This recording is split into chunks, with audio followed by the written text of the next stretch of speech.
Today I'm going to show you how to sew a really sweet tooth fairy pillow. This is a super sweet keepsake. The printable pattern pieces for this project are linked below in the description box.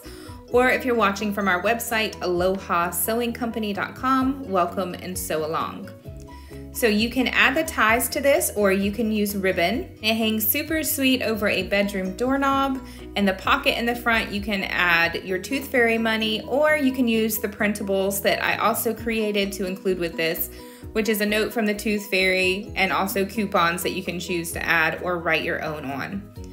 So the first thing you're going to do is print out your pattern pieces and go ahead and cut them out over your fabric. The two white are my tooth pieces, and you can see on the pattern piece I put ribbon or your ties place mark so that you're going to mark the front of your tooth with that. The pocket piece you are going to cut on the fold of the fabric so that when you open it up it looks like this, two equal sides on the top and the bottom, but we want to keep that folded with the right side out. If you're making the ties, I'll show you how. You can also use ribbon 1 inch width or less, cut to 17 inches, you need 2 of them.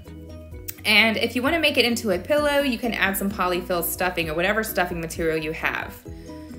To make the ties, go ahead and with the wrong side facing you, press down the short end about 1/2 inch and press it with your iron. Then you're going to fold this in half with the wrong sides of the fabric together and press that down so that when you open it up, you have a nice crease going right down the middle. Now you're going to get the bottom of your fabric and fold it up right to that crease mark and press that flat with your iron and do the same thing with the top fabric. Once you have that done, you're going to go ahead and fold these in half and press that so that you meet the two folded ends of your fabric together. You're going to do this twice because you need 2 ties, and then you're going to take this to the sewing machine and sew all the way down those 2 folded ends using about a 1/8 of an inch seam allowance. Here's mine sewn. You can see I stayed pretty close to the edge here just to close those 2 folded sides. Now you want to go ahead and get the tooth fabric piece that you put your 2 small markings on. Those are the placement for our ties or ribbon if you choose to use those. I like to make sure the seam is on the outer side of my ties, and then I place the middle of my tie right on top of that marked piece on my fabric. I overlap it a little bit, just a tiny bit, and make sure my strap is setting up and down straight, not curved or anything like that. Then if you want to, you can go ahead and take it to your sewing machine and put some basting stitches, basically just a couple of stitches right close to the edge. They are not going to show on your finished pillow. It's just to hold these ties in place. Now you want to go ahead and fold your ties so that you get them out of the way of any of the edges. You're doing this because in a little bit we don't want to get these sewn together when we're sewing our top tooth and our bottom tooth together. This is getting it out of the way from the side seam and from that inner middle seam down here. Now you want to get your pocket piece, and with the right side facing you, so the pretty sides of the fabric should be on the outside of your pocket when it's folded, and the wrong side of the fabric should be kissing. You're going to lay it right on top of your ties and make sure all the edges are aligned. If you're clipping it, you can go ahead and clip all the way around. If you're pinning this together, hold on 1 second before you start pinning. This holds the fabric in place and it makes sure it's nice and even around all those raw edges. And minky is what I am using for my fabric, for my tooth, and that tends to slide, so I like to go ahead and clip it. Get your other tooth fabric piece and lay it with the right side down. So that means the wrong side should be facing you. Now it's important that you clip on the right side, right where the top of your fold for your pocket piece is. That's important because when we're sewing this all the way around here in a minute, you want to make sure to leave about a 1.5 to 2 inch opening right there on the side, but you want to make sure that you sew that pocket piece in place at the top fold before you do that. So what I mean is you're gonna sew from here all the way around using a 1 centimeter seam allowance, about 3/8 of an inch, leaving this little area open. Don't sew that area closed. So here's the area that I'm going to leave open. I'm not going to sew that, so I'm gonna start at my bottom place mark. I'm gonna line up the raw edge of my fabric with a place on my sewing machine foot so that I can use that as my guide to sew all the way around. You wanna make sure at all times your ties are out of the way of your seam allowance and that you have all the layers of fabric sandwiched together and lined up at the raw edge. So using your 3/8 of an inch or 1 centimeter seam allowance, go ahead and start sewing all the way around slowly. When you get to a curve, keep your needle in the fabric, lift your presser foot, rotate the fabric a little bit, put your presser foot back down and keep sewing slowly. This is how you sew around curves the easiest way, because you want to make sure that you are not pushing or pulling your fabric at all. You're letting your sewing machine do that for you, because if you don't, it's going to create puckers in your sewing seams right when you flip this right side out. I'm using a minky fabric, which is notorious for shifting and sliding and sometimes stretching a little bit as you sew. If you're a beginner sewer, I recommend using something like fleece or flannel, Sherpa. Those are pretty easy to sew, and it doesn't move around and shift like my minky dot fabric does. For your pocket piece, you can use whatever kind of fabric you want to, pretty much, but I recommend using cotton or flannel. Now, once you've sewn all the way around this, you're gonna get to your stopping point where your hole opening is going to be. You wanna make sure you sew over the top of your pocket piece first. Here is mine all sewn. You can see my curves are nice and curvy, and I stayed about 3/8 of an inch away from the edge of my fabric.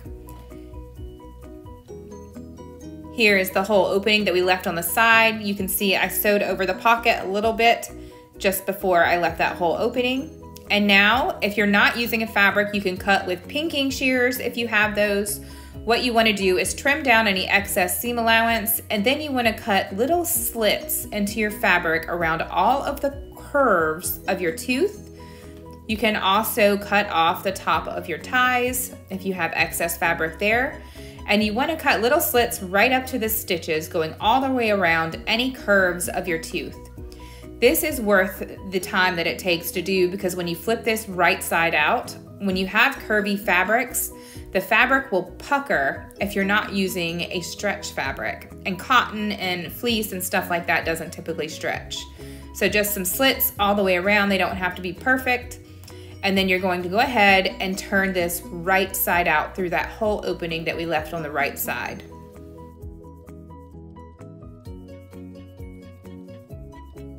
Go ahead and use your fingers to smoothen out all of your seams. I also like to go in with a chopstick and make sure all my seams are nice and flat and smoothened out. And then you need to decide, do you want to keep it flat like this, or do you want to add some stuffing material to the inside so that you can make it more of a pillow shape? If you want to add stuffing, use whatever you have on hand. If you have polyfill fiber, that's what I typically use. You can also use an old pillow that you take stuffing out of, or scrap fabric, whatever you have on hand. If you don't want to add stuffing, all you have to do now is close it by putting your fingers inside the hole opening, pushing your fingers apart, and then sewing over this hole opening. You can either hand sew it or use your machine, because we're gonna hide that in the end anyways. If you are filling it with stuffing, just go ahead and start filling by going through that hole opening, and you're gonna start filling the far left side first. Once you have it filled to your heart's desire, then you can go ahead and close up that side.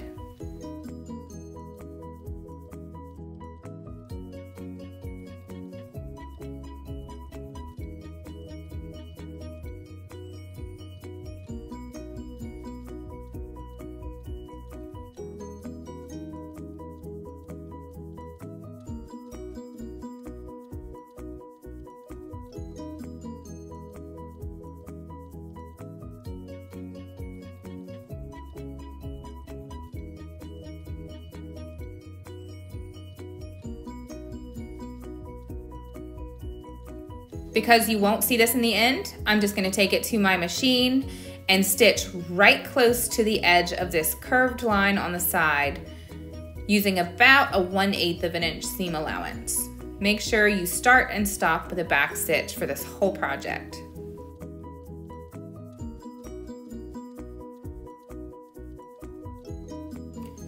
Here's mine. You can see I stayed right close to the edge. It's barely noticeable, but even still, what we're going to do is get this pocket piece and flip it to the other side of your fabric. Smoothing out your seams. You can go ahead and press this flat with your iron if you have any wrinkles, and you are completely done. I really hope you like this tutorial. Please subscribe to my channel and leave a comment below if there is a pattern that you would like to have made. Once a week this year, I choose a subscriber and give them a $50 gift card to use on my patterns, and I make their pattern for free. I hope you enjoyed my sewing tutorial. Please make sure to like this video and subscribe to my YouTube channel. You have no idea how much it really helps, and you'll be notified anytime a new pattern is released, and that is super easy to follow because I gear towards beginners. I have patterns for children, for babies, for household stuff, for adults, clothing, all kinds of stuff. So make sure you check us out at AlohaSewingCompany.com. And before you go, mahalo.